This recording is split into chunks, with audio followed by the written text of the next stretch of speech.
So before we get started on this week's work due, I'd like to begin by stating that it is very important that you read all the directions in the assignments. Some assignments require that you submit a template, while others require a full APA-style essay, and others yet may require some other form of submission. Templates are often provided for you to either submit or use to organize your responses. So it's important that you read those assignment instructions very carefully. It's also important that you submit the correct format because I'm going to start giving zeros for incorrectly submitted work. Remember to use in-text citations and reference section in your work, no matter whether it's being graded or not. This is how you protect yourself from presenting your work as your own when you're using someone else's work. It also helps the reader do a deeper dive into the topic should they choose to do so. Please remember not to submit links either. Upload the document, which has your name and the saved title, to the submission area when asked. Please keep in mind that I do not give individual extra credit, nor do I offer makeup work without prior consent due to qualifying events. On this note, if you have been given extra time, please know that the assignments that were due the current week in all of my classes will be graded prior to makeup work. With these things in mind, let's look at what's due this week. So the first thing that's due is reliability of eyewitness testimony assignment, test number 1, chapter 8 test, midterm grade check, guess the gibberish activity, which parenting style, and chapter 9 practice assessment. Now, the reliability eyewitness testimony assignment is a challenge for some students.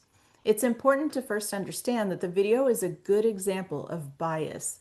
There is a clear slant towards showing African Americans as criminals in this video. And although disturbing, it is a chance to show how bias can show up anywhere, whether intended or not. Now I'm going to talk about a couple of specific biases. And you may remember these from our research chapter. Implicit bias. So implicit bias refers to the attitudes or stereotypes that affect our understandings, actions, and decisions in an unconscious manner. So in the video, while the narration focuses on memory errors, the visuals show a disproportionate number of African American individuals in mugshots. This can subtly reinforce stereotypes that associate Black individuals with crime, even when the subject matter isn't focused on race at all. This reflects how implicit bias can operate below our level of awareness, influencing what we expect to see and remember. Now, confirmation bias, the tendency to seek, interpret, and remember information in ways that confirm one's preconceptions. If a viewer already holds a stereotype linking crime to a specific racial group, the imagery in the video may reinforce these beliefs, even if unintentionally. This highlights how visual framing and context can interact with cognitive biases to skew interpretation. Now, bias in experimental design. This video also serves as an example of how bias can influence psychological research or experiments, particularly when studying memory or perception. Stimuli selection bias. If an experiment uses images or descriptions that overrepresent one racial group in a negative context, it introduces the bias into the participant's response.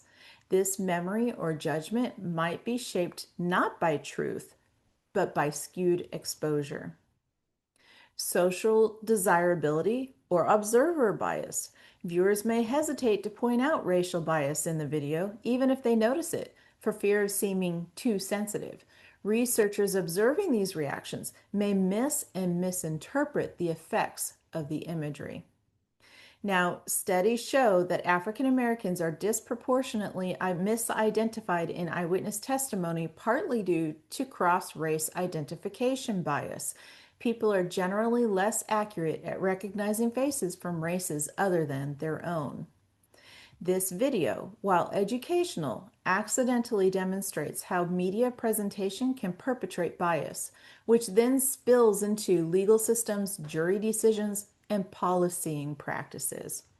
Bias doesn't always scream, it whispers. Even when we think we're studying something neutral, like memory, who we choose to show, how we frame information, and the associations we imply all matter. As future psychologists, educators, uh, mental health facilitators, nurses, and informed citizens, it's our job to recognize and minimize bias at every level, from experimental design to media consumption.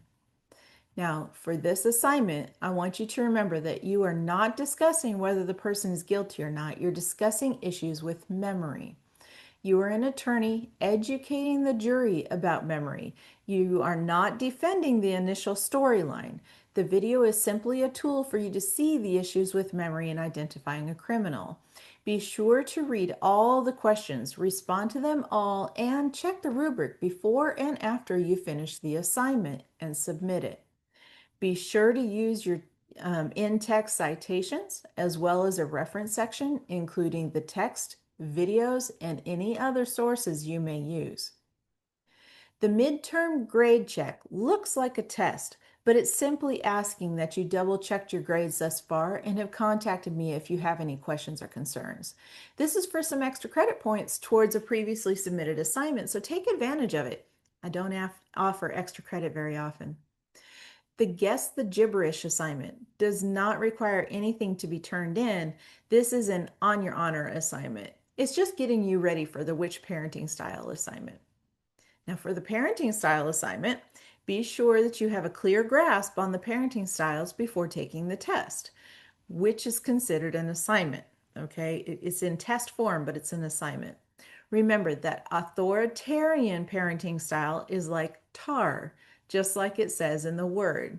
It's like the parents are sticky and they're all over you and they just want you to do exactly what they want you to do, and you have difficulty getting them off, okay? It's an easy way to distinguish between authoritarian and authoritative. You've got this. All right, just be ready. This is an important assignment for me to have all of you complete, so please be sure to get it done on time. I've been enjoying reading your assignment submissions and have been leaving notes for you in the rubrics. Be sure to read those. They often give encouragement and tips on how to respond differently for higher grades if possible. We're halfway through the semester already. Have a great week, everyone.